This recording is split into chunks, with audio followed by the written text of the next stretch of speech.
on the count of 45 minutes.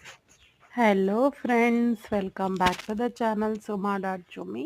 So ನಾನಿವತ್ತು walking blog ಮಾಡ್ತಾ ಇದ್ದೀನಿ. ಸೊ ನನಗೆ ಸ್ವಲ್ಪ ಹೆಲ್ತ್ ಇಶ್ಯೂಸ್ ಜಾಸ್ತಿ ಆಗಿರೋದ್ರಿಂದ once for all walking blog ಮಾಡೋಣ. ಇನ್ಮೇಲೆ ವಾಕಿಂಗ್ ರೊಟೀನ್ ಕಂಪ್ಲೀಟ್ ಮಾಡೋಣ ಅಂತಲೇ ನಾನು ಚೂಸ್ ಮಾಡಿದ್ದೀನಿ. ನಾವು ಏಜಲ್ಲಿ ಸೊ ಸ್ಟಾರ್ಟ್ ಮಾಡಿದ್ದೀನಿ. ನನ್ನ ರೆಗ್ಯುಲರ್ ರೂಟೀನ್ ಬಂದು ಈಗ ಸ್ಟಾರ್ಟ್ ಆಗುತ್ತೆ. ದಿನ ಒಂದು ವ್ಲಾಗ್ಸಲ್ಲಿ ಒಂದು ಡಿಫ್ರೆನ್ಸಿಯೇಷನ್ ಕೊಡೋಕ್ಕೆ ನಾನು ಟ್ರೈ ಮಾಡ್ತೀನಿ.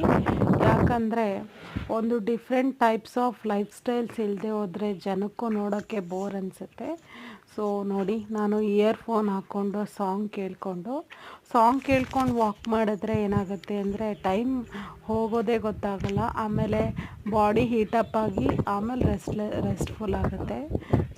Walking is the type of exercise that makes from head to toe full workouts.